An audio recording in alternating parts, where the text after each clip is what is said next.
Daily. Taste the Daily.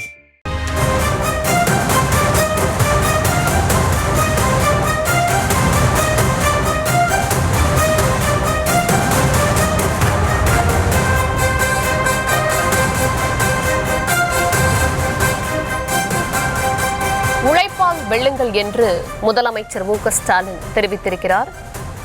உழைப்பால் வெல்லுங்கள் என்பதுதான் என்னுடைய வேண்டுகோள் என்று அவர் தெரிவித்திருக்கிறார். சென்னை அறிவாலயத்தில் முதலமைச்சர் மு க ஸ்டாலின் தலைமையில் திமுக மாவட்ட செயலாளர்கள் கூட்டம் நடைபெற்று வரும் நிலையில் அந்த கூட்டத்தில் உழைப்பால் வெல்லுங்கள் என்பதுதான் என்னுடைய வேண்டுகோள் என்று அவர் தெரிவித்திருக்கிறார். விவரங்களை தர இருக்கிறார் செய்தியாளர் பாரிகார்த்திக். பாரிகார்த்திக், விவரங்கள் வழங்கலாம்.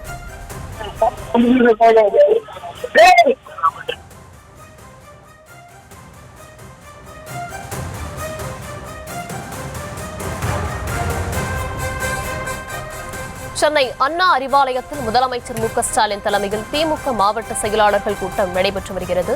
இந்த கூட்டத்தில் பேசிய முதலமைச்சர் மு க ஸ்டாலின் உழைப்பால் வெல்லுங்கள் என்பதுதான் தன்னுடைய வேண்டுகோள் என்று அவர் தெரிவித்திருக்கிறார்.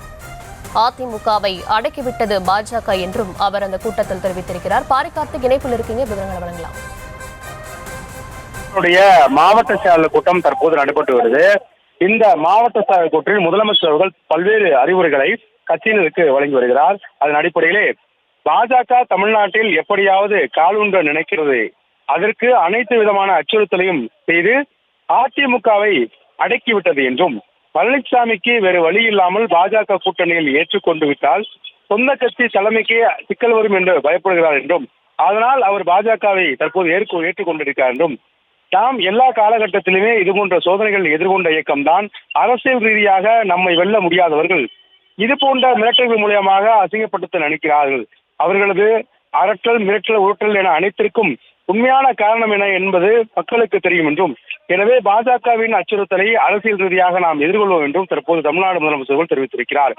மேலும் அமைச்சர்கள் இனி சென்னையில் இருப்பதை விடவும் மாவட்டங்களில் அதிக நாட்களை செலவிடுங்கள், தேர்தலுக்கான நேரம் குறைந்துவிட்டது, எனவே தேர்தல் பணி ஆற்றுங்கள் என்று தமிழ்நாடு முதலமைச்சர்கள் உத்தரவிட்டிருக்கிறார். அது மட்டுமல்ல, வார்டு வாரியாக நீங்கள் செல்ல வேண்டும் என்றும் தற்போது அவர்களுக்கு உத்தரவிட்டிருக்கிறார்.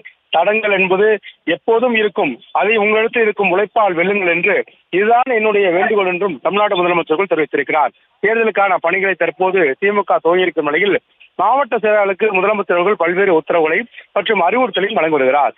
அதன் அடிப்படையிலே தற்போது அனைவருமே தங்களுடைய பணிகளை துவங்குங்களும், ஒவ்வொரு மாவட்ட செயலாளர்களும் தங்களுடைய பணிகளை துவங்குங்கள் என்றும், வீடு வீடாக சென்று பிரச்சாரங்களை மேற்கொள்ளுங்கள், சென்னை பிரச்சாரங்கள், அரசினுடைய சாதனை திட்டங்கள், ஒவ்வொரு வீடுகளிலும் தமிழ்நாடு அரசினுடைய சாதனை திட்டங்கள் சென்றடைகின்றன, எனவே அது குறித்து மக்களிடம் விழிப்புணர்வு ஏற்படுத்துங்கள்.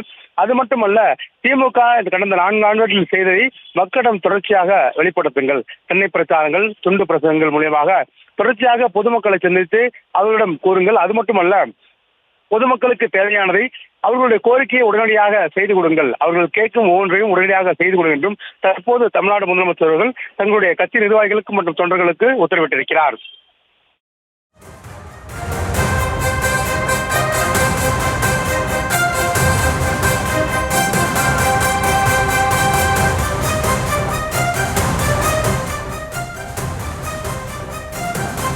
பாரிகார்த்திக், அதே போல தலைமைக்கு சிக்கல் வரும் என்பதால் பாஜக கூட்டணிக்கு இபிஎஸ் ஒத்துக்கொண்டார் அப்படின்ற ஒரு குற்றச்சாட்டு அதிமுக மேல வச்சிருக்காரு. அது குறித்தான விவரங்கள் வழங்கலாம்.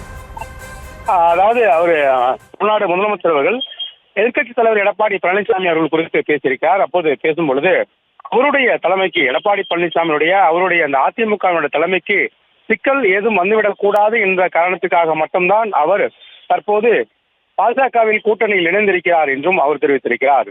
அவருக்கு, எடப்பாடி பழனிசாமி அவர்களுக்கு ஏதேனும் நிர்வாக ரீதியாக மற்றும் கட்சி ரீதியாக தலைமைக்கு சிக்கல் வந்துவிடக்கூடாது என்ற அடிப்படையில் ஒரே காரணத்துக்காகத்தான் அவர் தற்போது பாஜக கூட்டணியை ஏற்றுக்கொண்டிருப்பதாக அவர் கூறியிருக்கிறார். அது மட்டுமல்ல, பல்வேறு விஷயங்களையும் தொடர்ச்சியாக பேசி வருகிறார். தொண்டர்களுக்கு வருகின்ற தேர்தலை பொறுத்த வரைக்கும் பல்வேறு விஷயங்களை அறிவுறுத்தியிருக்கிறார். ஒவ்வொரு தேர்தலிலும் நாம் சிறப்பாக வெற்றி பெறுவதற்கு அடிப்படை கட்டமைப்பு என்பது ஒரு முக்கியமான காரணமாக இருக்கிறது. அந்த அடிப்படை கட்டமைப்புகளை இந்தியாவிலே, அதாவது தமிழகத்திலே நாம் தான் முதலியமாக இருக்கிறோம். அந்த அளவுக்கு அடிப்படை கட்டமைப்பு மிக வலிமையாக திமுகவிடம் இருக்கிறது என்று முதலமைச்சர்கள் பேசியிருக்கிறார். அது மட்டுமல்ல, வருகின்ற தேர்தலில் நாம் 200 நாளுக்கு வெற்றி என்ற தீர்மானித்திருக்கிறோம். அதற்கு அனைவரும் கடுமையாக பணியாற்ற வேண்டும். ஒவ்வொரு வீடுகளுக்கும் திமுக அரசுடைய நலத்திட்டங்கள் சென்றடைந்திருக்கின்றன. எனவே மக்களிடம் செல்லுங்கள், மக்களிடம் அவர்கள் குறையை கேளுங்கள். மேலும் சென்னை பிரச்சாரங்கள் உள்ளிட்ட அந்த பிரச்சாரங்களை துவங்குங்கள். அதிக நாட்கள் நீங்கள் சென்னையில் இருக்க வேண்டாம். அமைச்சர்களுக்கு முதலமைச்சர் பேசும்போது கூட அதிக நாட்கள் நீங்கள் சென்னையில் இருக்க வேண்டாம், உங்கள் தொகுதிக்கு போங்கள், உங்கள் மாவட்டத்தினுடைய பொறுப்பாளர்களாக நீங்க நியமிக்கப்பட்ட அடிப்படையில் அந்தந்த மாவட்டத்துக்கு செல்லுங்கள், உடனடியாக அங்கு பணிகளை துவங்குங்கள் உள்ளிட்ட பல்வேறு அறிவுறுத்தல்களை முதலமைச்சர்கள் வழங்கி வருகிறார். அதே போல எதிர்க்கட்சித் தலைவர் எடப்பாடி பழனிசாமியை குறித்து பேசும்பொழுது தலைமையை தக்க வைக்கின்ற ஒரே காரணத்திற்காக தான் அவர் பாஜகவில் தற்போது இணைந்திருக்கிறார் என்று தமிழ்நாடு முதலமைச்சர்களும் அவரை கூறியிருக்கிறார். மேலும் அதிமுகவை பொறுத்தவரைக்கும் துணிச்சலாக தான் நீடிக்க வேண்டும் என்றும் தலைமையை தான் பொறுப்பேற்கும் வேண்டும் என்ற அடிப்படையில் தான் அதை காப்பாற்ற வேண்டும் அடிப்படையில் தான் அவர் பாஜகவுக்கு கூட்டணி செய்திருப்பதாக தமிழ்நாடு முதலமைச்சர் தற்போது மாவட்ட செயற்குழு கூட்டத்தில் தெரிவித்திருக்கிறார்.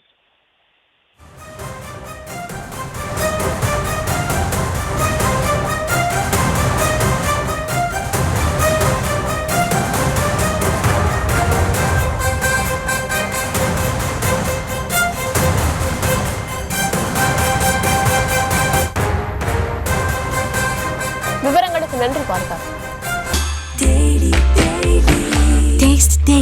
Taste the Daily.